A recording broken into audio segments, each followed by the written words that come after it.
ka pa nakapaghanda. Kaya po, iba po yung handa, no? Preparation yan sa kinabukasan kasi tayo po ay magbibigay ng oras sama-sama ng pagsamba sa Panginoon. So sabi mo sa atin, katabi mo, dapat lagi kang handa. Amen. At sabi nga na announcement, hindi lang Sunday, meron po tayong Wednesday na service. So kung kayo po ay may trabaho ng Sunday, go to church every Wednesday, 6:30 po yun. No? Pero sa Wednesday ata may revival. Wednesday na ba yun? May revival night po tayo. So dalo po kayo doon. No, i-announce po natin yan na sana ganito karami rin po tayo sa revival night. Para po tayo ay makapag-meditate na rin, makapagbulay sa ating mga sarili at tayo po ay muling pasiglahin o patuloy na pasiglahin ng Panginoon. Ang topic po natin ngayon ay may kinalaman po sa paghihiganti.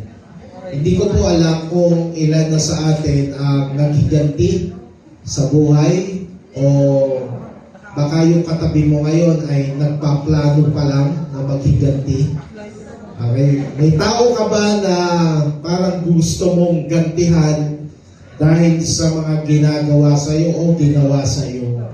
At kapag ikaw ay nasa isip, nasa puso ang paghiganti, isa lang po ibig sabihin po doon, nananatili o merong galit sa puso mo. Kaya po, ang pag-usapan po natin ngayon sa salita ng Diyos, paano ba natin ililipat yung ating gustong paghiganti sa pagpapatawad. Turning revenge to forgiveness. Sabi po na Romans chapter 12, verse 19 to 21, mga minamahal, huwag kayong maghiganti. Sabi mo sa katabi mo yun, huwag kang maghiganti. Sabi ng Bible, amen? Sabi, huwag kang maghiganti, ipaubaya ninyo iyon kanino? Sa Diyos. Sapagkat nasusulat, akin ang paghihiganti, ako ang gaganti, sabi ng Panginoon. Ay ako nagugutom ang iyong kaaway, pakanin mo. Kung nauuhaw, painumin mo. Sa gayon, mapapahiya siya sa kanyang sarili. Huwag kang padaig sa masama, kundi daigin mo ng mabuti ang masama. Tayo po ay manalangin. Panginoon, marami po salamat. Alam po namin na kami po ay isang sisidlan na kailangan makita niyo sa aming buhay ang tunay na pagiging anak mo. Turuan niyo po kami sa iyong mga salita na mas maintindihan po namin upang kami ay makalaya sa anumang puot, galit o paghihiganti, Panginoon. Dahil alam po namin hindi nyo ito kalooban sa aming buhay. Panginoon, salamat po. Gabayan nyo po kami, turuan, ituwid, itama upang ang aming buhay ay maging buhay na patotoo para po sa ibang mga tao. Tulungan nyo po kami, Banal na Espiritu, ang bawat isa po sa amin na lahat na aming mapapakinggan ay tunay na tumimo sa aming mga puso at isip. Gamitin niyo po ako bilang daluyan lamang na yung mga salita sapagkat ang salita mo ay siyang kapangyarihan sa aming buhay. Salamat po. Gabayin niyo po kami tulungan, bigyan ng karunungan sa pangalan ni Jesus. Amen. Palakpakan po natin ang Panginoon. Ay po ay makikinig. Alam niyo po yung mga ganito, dapat kayo po ay nagsusulat, no? Kasi hindi na po tayo nabibigyan ng kopya niyan. Kaya maganda po tayo po ay nagtatype sa cellphone o kaya po ay nagsusulat sa notebook para po may tulong yan pagdating ng araw. O kaya naman, katulad ng topic po ngayon, ito po ay may kinalaman sa revenge o paghihiganti. Bakit ang mga tao ay naghihiganti? There are some reasons that drives people to seek revenge. Madalas, pag tayo po ay naghihiganti, meron po umuudyok sa sarili mo. Meron isang damdamin na natatago dyan. Bakit someday ikaw ay maghihiganti?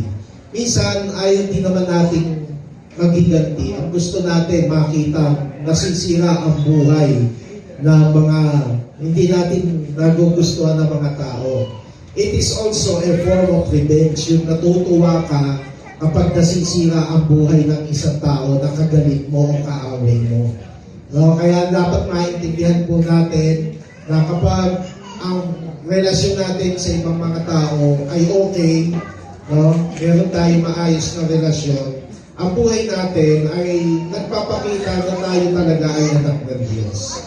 So tingnan po natin, baka isa ito sa sinasabi mo sa sarili mo, bakit naiisip mo na parang gusto kong gumanti. No, una po, sinasabi mo ba na ginawa mo ito sa akin, patas lang na gawin ko din ito sa iyo. Ayan. Yung ba sinasabi mo sa sarili mo na dahil may ginawa sa iyo masama, dapat patas lang na gawin mo din kung ano yung ginawa sa iyo.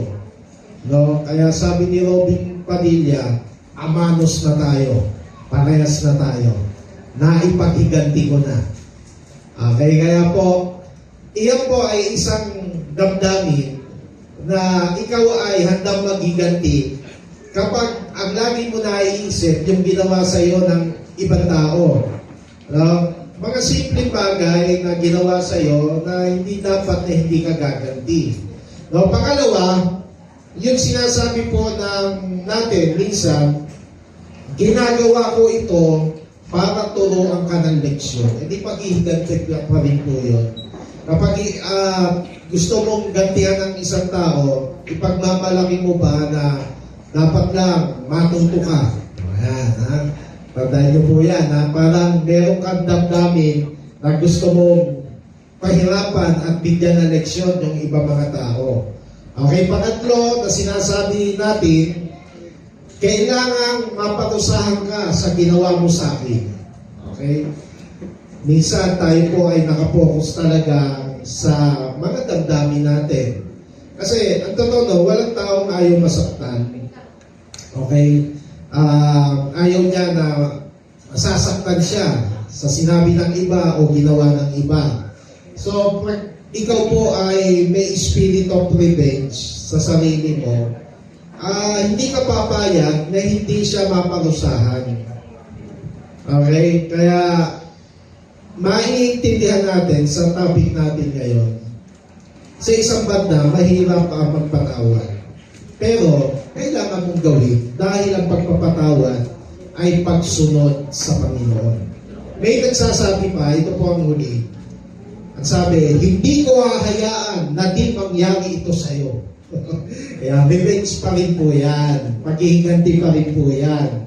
Yung hindi ka papayag, no, na hindi pumayag na walang mangyayari din sa kanya. Parang kung ano yung ginawa sa iyo, gusto mo mangyari din sa kanya. Sa apat na yan, meron ka bang ganyan sinasabi sa sarili mo? No, hanggat hindi ka naghihiganti, hindi ka titigil. Kaya yung damdamin na meron tayo kuminsan ay nakikita ng Panginoon, meron pa rin puot o galit. No? Kaya ang Bible sa atin, sinasabi, huwag maghiganti. Okay? Nasa kamay na naiisip niya na parang gusto ko nang itigil ang maghiganti. Iba-iba po yan. Gusto ko pong paliwanag na halimbawa, may pinatay. Gusto mo patayin din siya. Yung ganun mataas na level na paghihiganti. Kaya nga, ang mga pelikula ni Sharon Cuneta, bukas, luluhod ang mga tala. Pasangko ang daigdig. Yung mga istorya, pag pinanood mo, mga lumang movie, it's all about revenge. Almost lahat ng pelikula ni FTJ, kaya nga patok sa takilya yan, kasi gusto ng tao makita na magantihan din yung taong umapi sa kanya. O baka ikaw, parang may espiritu ka ni FTJ. Tanungin mo yung katabi mo, baka may FTJ dyan sa puso mo, ha? Na bukas, hindi ka nasisikat. Pinuro mo na sa loob dyan. Ano ba ganyan? Hindi pwedeng hindi gaganti sa pelikula niya. No, somehow, pag na-realize mo, parang meron tayong ganong nasa loob na pag hindi pwedeng hindi ka gaganti. Kaya po mga kapatid, ang paghihiganti ay winawasak po ng salita ng Diyos. Ang dapat naghahari sa puso po natin ay ang pagpapatawad. So do not take revenge. Bakit mahalaga maintindihan natin? Ano ba ang factor nito sa buhay natin? Ano ba ang epekto ng paghihiganti? So una, do not take revenge because, number one, living lives of revenge can turn you into evil person. Kapag ikaw ay mamumuhay sa paghihiganti, ginagawa ka nito evil, masamang tao. Amen? Kaya alam niyo, yung mga naghihiganti, masasamang tao yan. Tignan mo yung katabi mo, naghiganti ka na ba? Sinapak mo din. O, di evil yun eh. Diba? Ang asawa mo nagkaroon ng babae, ikaw din naman manlalaki. Gantihan eh. Diba? Ikaw ay nang-scam. O someday, ikaw naman ay scam eh. Gagantihan ka. Ikaw ang nangutang, hindi nagbayad. O gusto mo, matuwang mas mahirapan yung nangutang na hindi nagbayad. It's a form of revenge. Kaya nga, pag tayo naghihiganti, malinaw na sinabi ng Bible, 1 Thessalonians chapter 5, verse 22, reject every kind of evil. You reject it. Kapag nararamdaman mo, na handa ka na naman magalit, tumakin, toyoin, you reject it. Reject mo yan, kapatid. Hindi sa Panginoon yung damdamin na ganyan eh. Kapag naisip ko, parang gusto ko siyang gantihan, napakasama ng ginawa niya sa akin. The Bible tells us, reject it. Reject mo yan sa sarili mo. Tanggihan mo yan. Okay? Every kind of evil, lalo na po yung paghihiganti.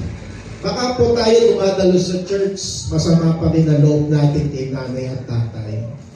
At gusto natin na, alam niyo po, nakalulungkot, may mga pamilya nag-aaway-away talaga. No? At may nagpapatayan pa na magkakapatid dahil lamang sa lupa.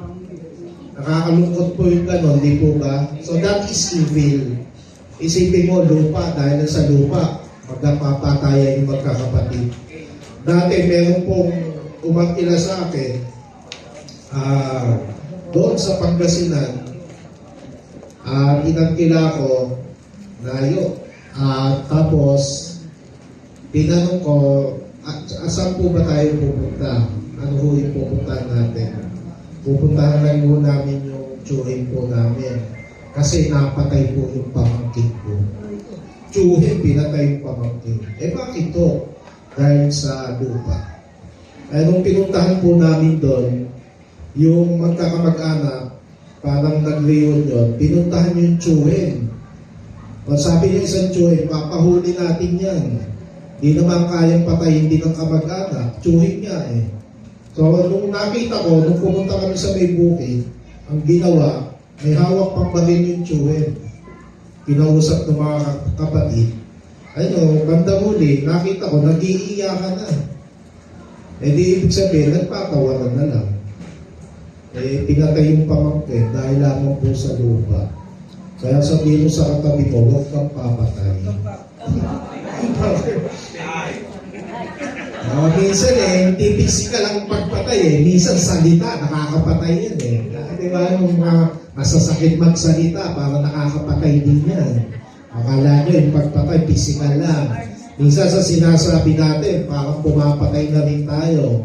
Kaya sabi ng Bible, reject every kind of evil. Maganda matutunan natin yung verse na yan. Kung meron bang damdamin tayo, you reject it na alam mong evil yan. Okay? The number one na dapat natin i-reject sa puso natin is the revenge. Bakit dapat din matutunan natin kung ano ang revenge? Because revenge, number 2, is the destroyer of peace. Pag talagang napupuno ka ng paghihiganti, ano po yan? Tinatalo ang kapayapaan ng buhay mo. wala ka ng peace sa buhay. Magulo. Amen? Walang tao na, alam niyo, kita niyo si FPJ, magulo ang buhay. Kasi walang inasal kundi maghiganti eh. O kaya magulo ang buhay. Hebrews 12:14, make every effort to live in peace with all men. Nutusan tayo, magkaroon daw tayo ng effort, no, to live in peace sa lahat daw ng tao. And to be holy. Without holiness, no one will see the Lord. Kaya po, napakahalaga ng tayo po ay may kapayapaan ang buhay natin. Taas po ang kamay na wala pong kaaway. Taas po ang kamay, wala pong kaaway niya. Sabi ng asawa ko, ikaw lang kaaway ko. Yung asawa lang ang kaaway. Walang kaaway, asawa lang. Okay? Taas ang kamay na may inaway na dati. Nanapakan, nagsuntukan kayo. Mga history tayong ganyan eh, di po ba? So yung revenge, napapansin mo, kapag kayo ay nakipag-away, ano ang nawawala? Eh di yung peace sa relationship ng dalawa, hindi na kayo mag-uusap. Napansin nyo? Hindi na kayo magpapansinan. Iiwasan na ninyo ang isa't isa. Kasi wasak na yung kapayapaan eh. Nahihiya kunyari, pero totoo, umiiwas ka. Kasi nawasak na ang kapayapaan. Dahil gusto mong paghigantihan. Kaya sabi po ng Bible, make every effort to live in peace for all men. Tingnan nyo, pakita ulit natin ito. Yung sinabi ni Albert Einstein, weak people revenge. Strong people forgive. And intelligent people ignore. Ito na sinabi niya, no? Mahina daw at mali, makasalanan ng isang tao naghihiganti. Pag ikaw marunong magpatawad, malakas ka, strong person ka, no? Pero pag ikaw ay pinapalampas, ini-ignore, ay mga taong gumalit sa iyo, hindi mo na pinapansin, ang tawag po doon sa iyo, intelligent, matalino. Okay, remember that, no? Si Albert Einstein na nagsabi po niya, no? Weak people revenge, strong people forgive, and intelligent people ignore. So what is revenge? Number 3, pag meron ka niyan, it expresses a lack of faith in God's justice. No, ano ibig po sabihin yan? Ipinakikita mo that you are lack of faith. Wala kang pananampalataya. At hindi mo alam na si God ay merong paghihiganti rin na binibigay sa mga taong umapi sa'yo, sa mga taong sumakit sa'yo. Kaya sabi ng verse dito, huwag ka talaga maghihiganti. Kasi ang sabi ng Panginoon, sa akin ang paghihiganti. Kaya never na never tayo maghihiganti talaga sa mga tao na sumakit sa atin. Pag ikaw ay nasa traffic at ikaw ay nagigit ng konti, alanganin, huwag mo nang habulin pa. Gusto mo kasi magiganti eh. No? Ibababa mo pa yung bintana mo, tapos kaganyanan mo. Diba? Revenge yun eh. Amen? Sino po mahilig bang ganon? Diba? Pag nagigit ka pa, bababaan mo pa ng helmet. Gaganunin mo pa. It's a form of revenge. Huwag kang ganon. Sabihin mo sa katabi mo, huwag kang ganon. Amen. Revenge yun eh. Kaya nagkakapatayan kalimitan sa traffic, yun sa antipolo, diba? Eh kung pinalampas mo na yun, wala namang mamamatay dun eh. Okay? Kasi gusto nga dumanti eh. Hindi pwede eh. Nasaktan ako eh. Naagrabyado ako eh. Kaya kailangan gumanti tayo. Kaya ang tanong natin ngayong umaga, are you taking revenge? Nagbabanta ka bang maghiganti? Amen? Nagpaplano ka bang gumanti? So ngayon, pag-aralan natin, 6 na bagay na gusto ko pong i-share sa atin how we can turn revenge into forgiveness. Kasi tinuturuan talaga tayo ng salita ng Diyos. No? So una mga kapatid, don't allow your anger to escalate. Yung escalate, ibig sabihin niya, madagdagan, dumami pa yung galit mo. No, yung parang nagbobombahan ngayon ang Israel at saka Iran. Nababalita niyo ba yan? Ngayon, nagbobomba. Anos gabi-gabi, no? Una, bobombahin ng Israel ang Iran ng 100 na missile. Pagganti naman, nagalit na ang Iran, ano naman, 200 na missile ang patatamaan sa bansang Israel sa mismong mga major city nila. Tapos syempre, gaganti. Gantihan lang ang gantihan eh. Revenge yun. Gantihan ang gantihan.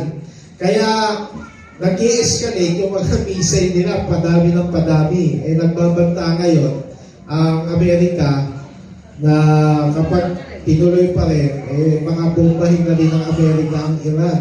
Kasi ang US kampiyan sa Israel eh. Kaya pinapaalis nag-warning si President Trump ng 2 linggo, kailangan umalis na yung mga tao sa Iran. Ewan ko kung tutuluyan ng US yun. Kaya possibly, magkaroon talaga ng major war sa Middle East. And it's all part of the prophecy of the Bible. Na meron talagang gera eh. So, dahil nagagantihan sila, nakita nyo, wala ng peace. Sabi naman ng President Israel, there is a time for peace and there is a time for war. Matalino din yung Presidente ng Israel. No? Kaya, sa atin, parang ganun din, dahil na gumaganti ka, lalo pong nadadagdagan lang ang galit mo. Lalo pong, kaya pag may mga taong nang-inis sa'yo, huwag na lang palampasin na lang, huwag nyo nang pansinin. Kaya ako, may mga pinapayuhan dito, nagalit kay kapatid. Pinapakalma ko kasi alam ko, walang matinong tao kapag nagalit talaga at nagiganti. Kaya po tayo, pag-aralan po natin na hindi na po madagdagan ang ating galit. Huwag na pong palakihin ang ating toyo. Huwag na pong laging madaling pumutok ang ating fuse. Bakit? Sabi po dito, tignan niyo po yan. Mahirap yan eh. Kawikaan 1919. Pansinin niyo po yung verse na yan. Di dapat pansinin ang taong mainit ang ulo. Ayan. Mapayuhan mo minsan, patuloy din manggugulo. Nakita niyo po yan. Kaya mahalaga po na marunong tayo mag-handle. Si Pastora, mas mabait po ako dyan, ang totoo niyo. Salbahin po yan eh. Ang totoo niyan. Buti nga number na ganyan eh. Pero minsan, nagiging makulit yan. Pero pag tinoyo yan, alam ko kung paano siya i-handle. At pag tinoyo ang isa sa amin, hindi na po kami gumagante ng toyo din sa kanya. Hindi na rin po namin sinasagot. Kasi ano po yun, training sa ating yon na dapat nating malaman, dapat cool ka lang kapag may nag-iinit na isa. Huwag mo muna siyang pansinin. Sabi ng Bible, kasi minsan nga pag lalo mong pinansin, lalo umiinit ang ulo niya. No? Kaya sabi ng Bible yan, di dapat pansinin ang taong nainit ang ulo. Madadamay ka lang dyan eh. Okay, so pangalawa, how we can turn revenge into forgiveness. Get past it instead of getting even. Yung gantihan mo talaga siya, na hindi pwedeng minsan sa loob mo na hindi pwedeng hindi ka gaganti. Napakasama po talaga nun. Diyan po, sabi kanina, it is a form of evil kapag ikaw ay nagplano kung ano yung ginawa sa iyo ay gawin din sa iyo. Sabi, get past it. Palampasin mo na lang yan. Yun po ang isa sa natutunan ko eh. Kaya pag sa akin, mayroong busina ng busina, minsan ako maano din mag-drive. Pero pag minsan alam ko galit yung driver sa likod ko, hindi ko na lang po pinapansin. Minsan nga, nararanasan ko, binababaan din ako ng bintana. Hindi ko siya tinitignan. Pag tinignan mo yun makaharangin pa sa sakyan mo magandang babae pa naman yung kasakay ko. Kaya, isipin mo, dadamay pa yung kasama mo. So, get past on it. Palampasin mo na lang. Huwag mo nang gantihan. Yung iba, kaya nga pag-ihigante, Hindi magandang ugali yan ng isang Kristiyano. Hindi ka dapat yan. Tignan nyo si Jesus, inape. Nagsishare lang naman ang kaharian ng Diyos. Napagkamalang nakikipantay sa Diyos. May panahon na babatuhin siya ng mga tao dahil sa pangangaral niya. May mga panahon na talagang napaka-injustice ng ginawa sa kanya. Pero, gumanti ba si Jesus? Wala eh. Pinako pa nga na walang kasalanan sa krus, pero never na nagiganti siya. Pero, alam natin, pagdating ng katapusan, may puot ang Diyos sa mga taong hindi siya kinilala bilang Panginoon. Kaya po, yun ang sabi ng Bible. Kaya huwag ka na mag-iigante kasi palampasin mo na lang, no? Kasi one day, ang Diyos ko na mag-iiganti sa kanila eh. No? Si Peter Tanchi, kilala niyo ba yun? Yung pastor ng CCM. Yung anak niyang babae, ni-rape, gang rape, habang sila ay nasa Bible study.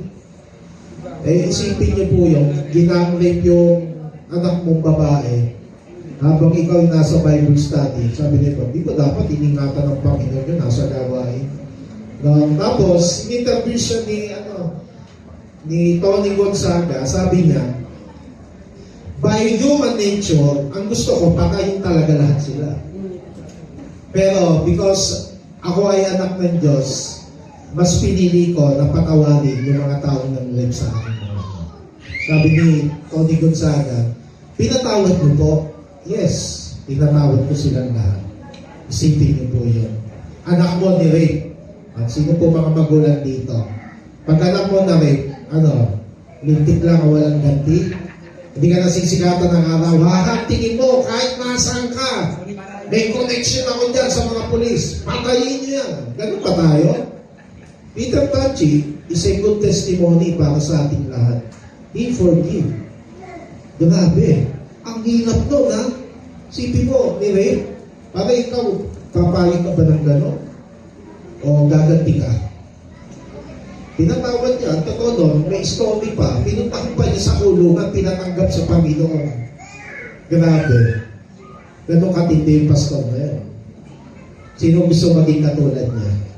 Yun ang totoo, di ba? Ibig sabihin niya, mga kapatid, huwag ka na gumante. Huwag mo nang dagdagan pa ang galit mo, magpatawad. Pangatlo, paano mo ibabaling ang paghihiganti mo sa pagpapatawad? Remember, revenge is a desire of the flesh. So be spiritual. Pag hindi ka spiritual, normal lang sa'yo maghiganti. Okay? Kasi yung paghihiganti, gawa yan ng laman. Yung pagiging makasalanan mo. So dahil tayo ay tumanggap na sa Panginoon, hindi na tayo makasalanan eh. Nilinis na tayo ng Panginoon. Kaya sa ugali po natin, wala na po dapat naghihiganti dito. Amen? Kasi tayo ay tumanggap na sa ating pong Panginoon. Tingnan po natin ang Romans 8:6.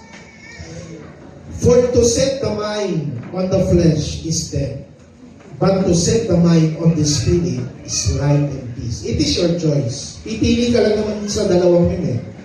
Kung ang isip mo ay magiging makalaman o ang isip mo ay ilalagay mo sa Espiritu Santo. So ang bunga nun, different. Kamatayan pag pinili mo ang laman. Pero ang Spirit, life and peace. Amen.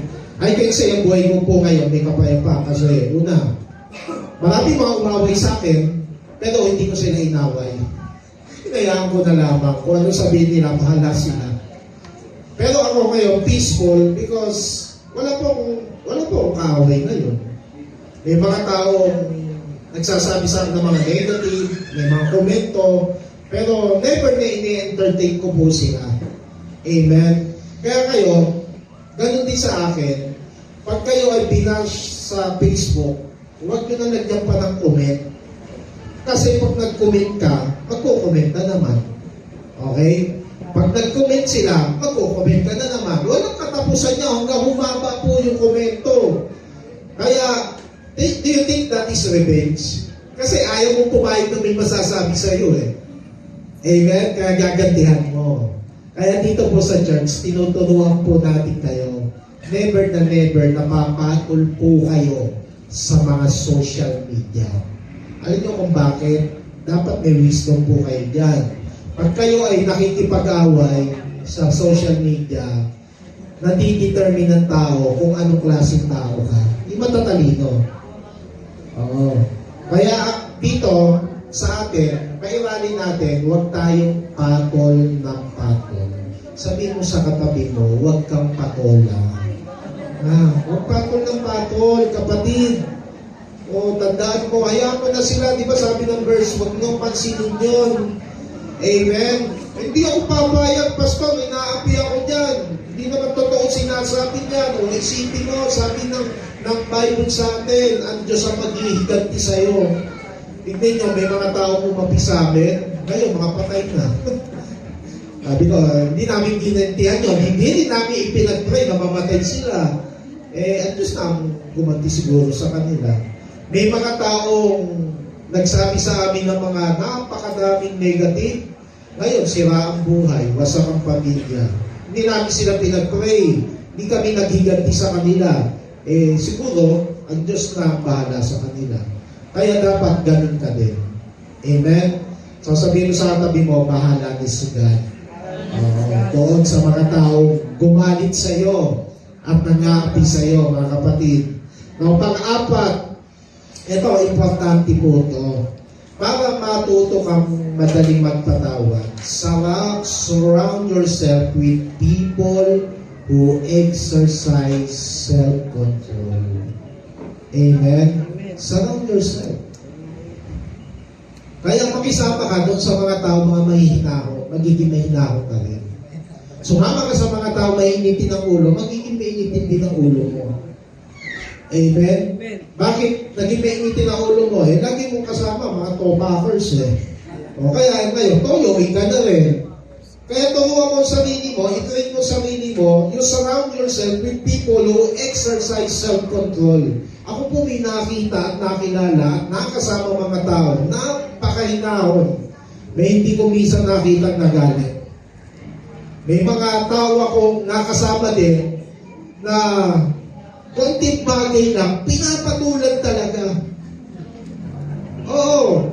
Halimbawa, kumain kami sa restaurant, pagkasama ko sila, tapos medyo matagal ang order, susugod na doon sa counter, ba't napakabagal naman ang servisyo nyo dito.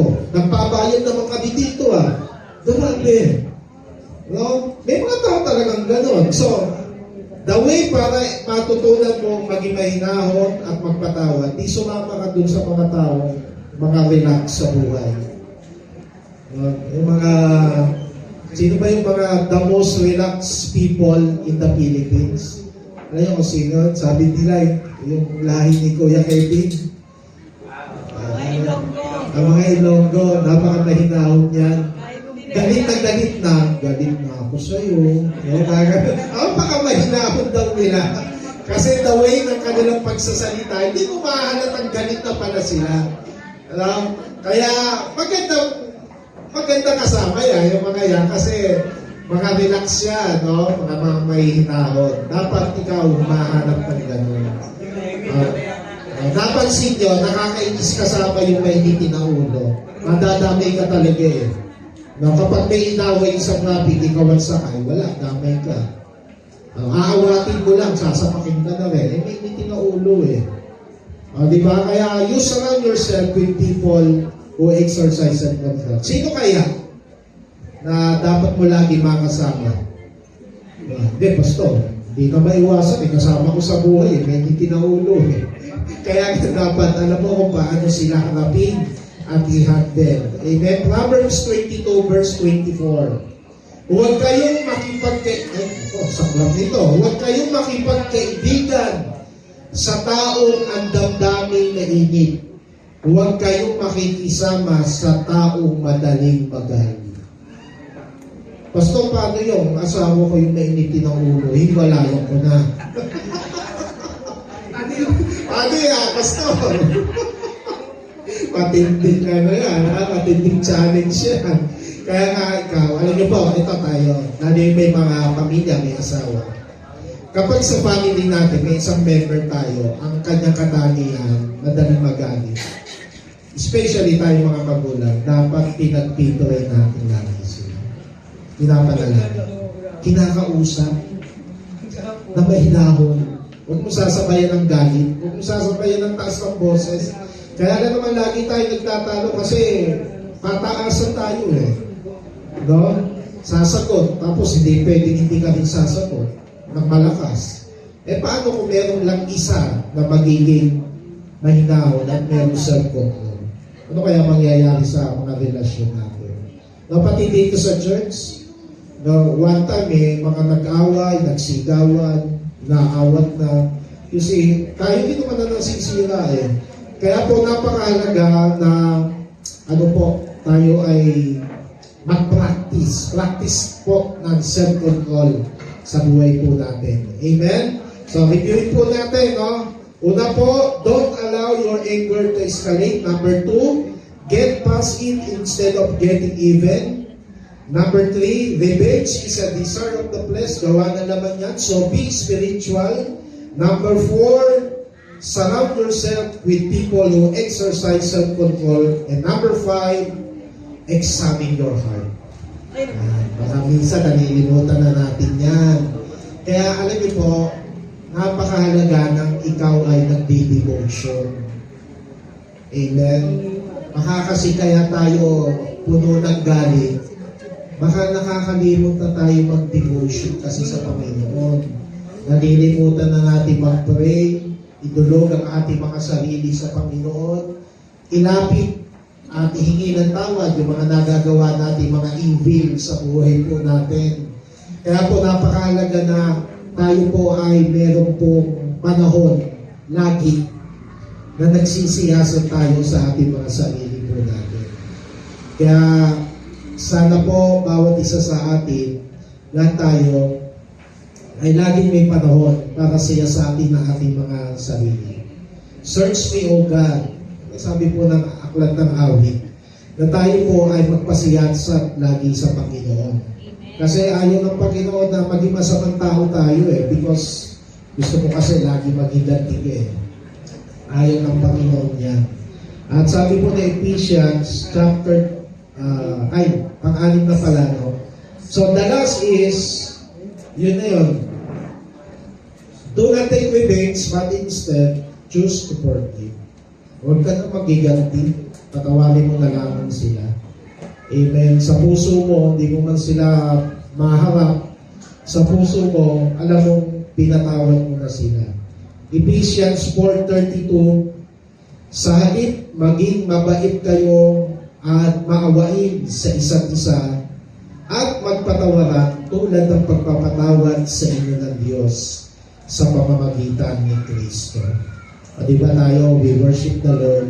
Yung wino-worship natin ng Panginoon sa buhay natin ay Diyos na mapagpatawad.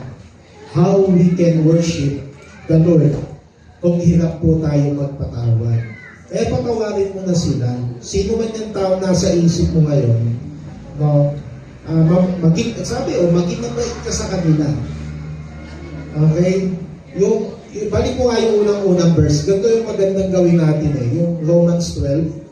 Sabi, doon sa first verse natin. Yan sabi, kaya kung nagugutom ang iyong kaaway. Kaaway ito ha. Yan yung lumait sa'yo, bumalik sa'yo. Ang sabi, pakainin mo. Okay? Sabi, kung nauuhaw, painumin mo. Sa gayon, mapapahiya siya sa kanyang sarili. Grabe, ako na nga ang gumawa ng mali sa kanya, siya pa ang lumalapit sa akin. Inaabutan pa niya ako araw-araw ng ulam, adobong manok. Sobra naman ako nahihiya sa sarili. Marirealize niya na yung inaway niya, hindi masamang tao. Kaya lang naman minsan naiisip tayo masamang tao, ganti ka kasi ng ganti. Hindi pwedeng hindi ka papatol. Pero sabi ng Bible, so yung kaaway mo, pakainin mo, i-approach mo yung naibig sabihin. Maging mabait ka sa kanila. Amen? Patawarin mo na sila at maawa ka rin sa kanila. Alam nyo, yung mga nagre-revenge, nakakaawa yan. Kasi hindi nila naiisip yung bunga ng gagawin niya ng paghihiganti. May fruit yan no? May consequence yan. Kaya meron pong isang kwento, dito po ako magtatapos mga kapatid. Meron pong kwento, ewan ko po napanood nyo na po ito. Meron pong isang ahas na nakapasok po sa isang lumang bodega. At ito pong bodegang ito ay ang mga nakalagay po dito, mga gamit ng may-ari ng bahay, mga isang karpintero. So, sa kanyang pagpasok sa bodega, pumunta po siya sa isang sulok at hindi niya namalayan, pagdaan po niya, nahiwa yung kanyang tiyan ng matalas na, ano ba yun siya sa Tagalog? Lagare. Nahiwa. So, yung ahas, nagalit. Ang ginawa ng ahas, tinuklaw niya yung lagari. Sa pagtuklaw niya, doon sa mismo talim niya, tinuklaw. So, nahiwaan ang kanyang gilagid. At lalong nagngit-ngit sa galit yung ahas. So, ang ginawa ng ahas, sa sobrang galit niya, ang ginawa niya, pinulumputan niya yung lagari. Pinulumputan niya. At habang pinupuluputan niya sa sobrang galit niya, nagkahiwa-hiwa ang kanyang katawan. Kahit alam niya na susugatan siya, pulupot pa rin ang pulupot. Hanggang napansin ng ahas na ito, napakadami na niyang sugat sa katawan. At dahil po sa mga hiwang ito, alam niyo po, yung ahas na dedo na mamatay. Alam niyo po, ano po lesson matututunan natin dyan? Alam niyo po ba, habang nananakit ka ng ibang tao, habang nagsasabi ka ng masasakit sa kanila, habang gumagawa ka ng kasamaan sa kanila, at habang ganti ka ng ganti sa ibang mga tao, alam niyo po, pinapatay niyo lang ang inyong mga sarili. Tayo rin ang mamamatay. Kaya tandaan niyo po itong story nito. Kaya mahalaga po, i-let go mo yung mga ganyan tao. Mga kapatid, huwag mo na lang silang pansinin. Masabuli mo na maging peaceful ang buhay mo. Masabuli mo na maging payapa ang buhay mo kasi marunong kang magpatawad ng ibang mga tao. So kung yung unang hiwa pa lang ng ahas, nadala na siya, umalis na siya, buhay pa yung ahas. Isipin mo yon mga kapatid. Habang palang sinasaktan natin ang ibang mga tao, tayo din naman din ang nasusugatan. Kaya tandaan po natin, sa buhay natin bilang mga mananampalataya, napakahalaga na ang sanayin talaga natin ay yung espiritu ng pagpapatawad. Never revenge anymore kasi meron ka ng Panginoon. Si yung Panginoon namatay sa krus, pero hindi siya nagalit. Kaya napansin nyo yung katabi ng dalawang magnanakaw. Inuuyo siya ng isa di ba sabi, kung ikaw ang anak ng Diyos, iligtas mo sarili mo, pati na rin kami. You see, kasi may balak maligat din yung isang katabi niya. Pero yung isa, sabi niya, Panginoon, alalahanin mo ako sa panahon na ikaw ay mamatay. Sabi ng Panginoon Jesus, ngayon din dadalhin kita sa paraiso. It's all about forgiveness. Amen? Nararamdaman ng Panginoon kung ikaw ngayong umaga, marunong ka magpatawad. Alam ng Panginoon yan. Alam din ng Panginoon, ngayon, kung nananatili pa rin ang galit mo sa ibang mga tao, then ipakita mo naman ngayon sa Panginoon that you are willing to forgive. That you are willing to be peaceful sa buhay mo. Mahirap ang maraming kaaway. Mahirap magiganti sa kanila. Lagi mong tandaan, ipaubaya mo yan sa Panginoon dahil sa kanyang paghihiganti. No more revenge. Instead, forgiveness na lamang po. Patawagin na natin sila. Tayo po ngayon po umaga, we will examine our heart sa Panginoon. Maaaring hindi ibang tao ang gusto mong pagigantihan or magalit. Baka minsan yung anak mo, galit ka sa anak mo, galit ka sa asawa mo, at ipakita natin ang pagpapatawad sa kanila. At sabi ng Bible sa atin, sa halip mas maging mabait tayo sa kanila, patawarin natin sila ulan ng pagpapatawad sa atin ng Panginoon. Pwede ba tayo lahat ay pumikit ngayon po? Sa ilang sandali, isipin mo, no, kapatid, isa-isahin mo ngayon, sino yung taong sumusugat ng damdamin mo? Kahit ngayon. Sino yung taong laging sumasakit ang damdamin mo dahil sa kanya? Sino yung taong hindi mo malilimutan dahil may isang pangyayari sa buhay mo na hindi mo malimutan dahil sa kanya, ginawa ka ng kasamaan. At minsan ang iyong damdamin, parang gusto ko siyang gantihan. Kung ngayon ang nararamdaman natin, kapatid, sa umagang ito, bayaan natin ang pag-ibig, pagpapatawad, ay gawin natin sa harapan ng Diyos sa oras na ito. You want to be peaceful? Unahin mo sarili mo, kapatid. Kasi kahit ano ang gawin natin, kung hindi ka magpapatawad, hindi magiging payapa ang buhay mo ngayon.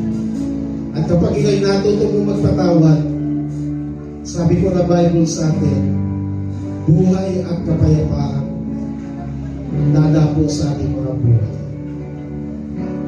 Kaya natin, isuko natin sa Panginoon ang lahat ng ating sama ng loob, ang lahat ng ating galit, ang lahat ng ating puot, ang lahat ng ating hinanakit sa sino man tao. At ang yayahan mo ang Espiritu Santo na pagtan ito ng kapayapaan na nagmumula sa ating Panginoon Jesucristo. A peace that transcends all understanding may bigay ng Panginoon sa atin ngayon. Peace of mind, kapayapaan sa puso at sa isip. Yes, Lord. Pwede ba tayo lahat tumayo?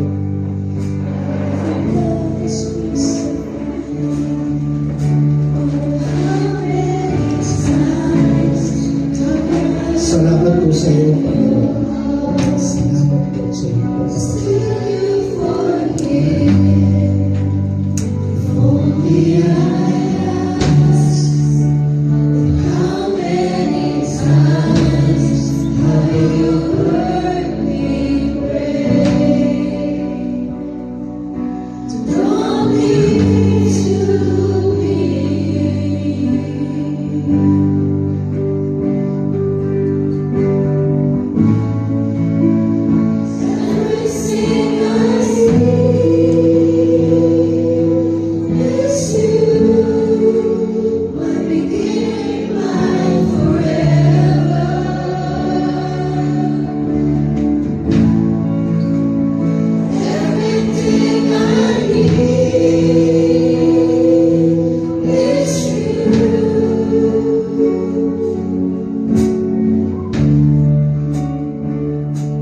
inaawit mo ito, kapatid. Alalahanin mo kung paano ka pinatawan ng Panginoon. Hindi ba dapat ganun din tayo magpatawad para sa iba? Alisin na natin lahat ng sakit ng damdamin po natin. Alisin natin lahat ng sama mo.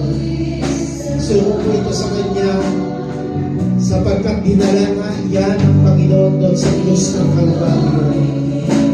Yes, Lord.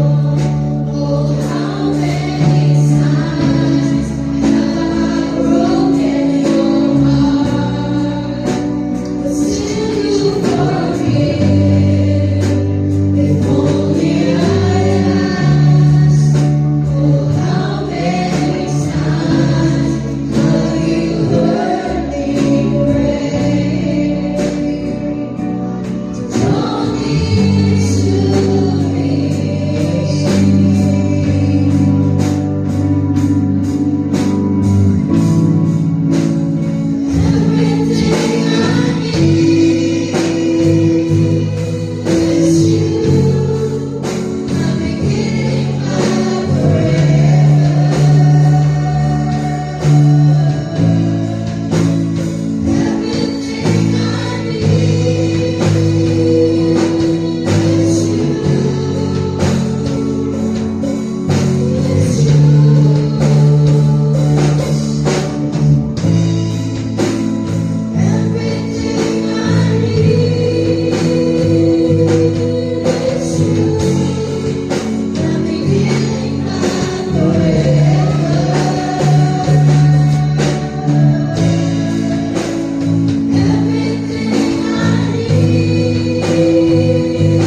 tayo po'y nananalangin. Kung sa oras na ito, nag-usap sa iyo ang Panginoon at nakahanda ka ngayon na umalis sa mga damdamin na alam mong hindi nais ng Panginoon. Makalaya ka sa anumang sama ng loob. Makalaya ka sa anumang galit. Mga nakaraan sa buhay mo na hindi mo malimutan. Mapanalangin kita, kapatid. Kung nais mo, maghari mo na ngayon ang kapayapaan sa buhay mo. Patawarin mo na ang mga tao dito. At ikaw din ay humingi ng tawad sa Panginoon. Pwede ba itaas mo ang iyong kanang kamay? May mga taong sumakit na damdamin sa iyo. May mga taong sinalbahin ka. May mga taong pinagmalupitan ka. Hanggang ngayon dalang-dala mo yung galit. Sama na loob sa puso mo. Sa pagtaas ng kanang kamay mo ngayon. Nakikita ng Panginoon ang puso mo na handa mong isuko ito sa Kanya. Sige po, mga kapatid, papanalangin ko po kayo, Panginoon. Narito po ang mga kapatid po namin. Nakahanda na po silang lumaya sa oras na ito, Panginoon. Inaalis na po nila ang kanilang mga galit. Sinusuko na po nila sa iyo ang kanilang sama ng loob. Tinatanggal na po nila, Panginoon, ang pag-iiganti sa kanilang mga puso. Pinapatawad na po nila ang mga taong ito. Sino ba mga tao na gumawa ng hindi maganda sa kanilang buhay? Sige, kapatid, inilis mo na ang pagpapatawad mo ngayon sa taong ito. Dahil pinapatawad ka na rin ang Panginoon sa mga oras na ito. Tinitignan ng Panginoon ang puso mo. Patawarin mo na ang mga taong ito. At ang kapayapaan mula sa Panginoon ang papalit sa iyong puso. Ang pagpapatawad ay maghahari sa puso mo ngayon sa pangalan ni Jesus. We release forgiveness for those who hurt us, God. We release forgiveness. Salamat po sa iyo, Banal na Espiritu. Salamat po, Panginoon. Salamat din sa iyong pagpapatawad kung paano kami pinatawad. Tinuruan niyo po kami kayo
Diyos na nagtutuwid ng aming mga buhay. Panginoon, kami po'y nagpupuri sa iyo sapagkat pinatawad mo kami at tinuruan niyo po kami ngayong umaga na magpatawad din sa ibang mga tao. Panginoon, salamat po mula po ngayon sa bawat kapatiran ay maghahali din ang pagpapatawad. Maghahali din, Panginoon, ang kapayapaan sapagkat hindi na kami tinawag, Lord. At kung kami ay magpapatawaran sa isa't isa, maghahari ang kapayapaan, makikilala ng iba, Panginoon, na kami ay tunay mo mga alagad, tunay na kami ay sumusunod sa iyo, Panginoon. At mula rin po ngayon, pwede ba taas natin ating mga kamay? Ikaw na nagpatawad sa oras na ito, ikaw na humingi ng tawad sa Panginoon, mula ngayon ay binibigay at ginagawad ng Diyos ang pagpapala mo sa buhay mo, kapatid. Mula ngayon, asahan mong sasamahan ka ng Panginoon patuloy sa buhay mo. Pagpapalain ka, makakakita ka ng mga himala sa buhay mo, sapagkat ikaw ay tunay na pinalaya ng Panginoon. At kung ikaw ay pinalaya sa amin ang salita ng Diyos, tunay na ikaw ay malaya. At hayaan po natin, bigyan natin ng papuri ang Panginoon ngayon na nagbigay po sa atin ng kapayapaan. Sige po, patuloy natin itaas ang Panginoon. Salamat po. Thank you for everything. Thank you for the freedom of the Spirit. Thank you for the peace. Oh, thank you, Jesus. Thank you for this church. Thank you for the forgiveness. Oh, we worship you. Yes. Everything we need is you, God. Everything we need is you, Jesus. Yes, Jesus. Thank you for the love. Thank you for your love, Jesus. Everything we need. Praise your name.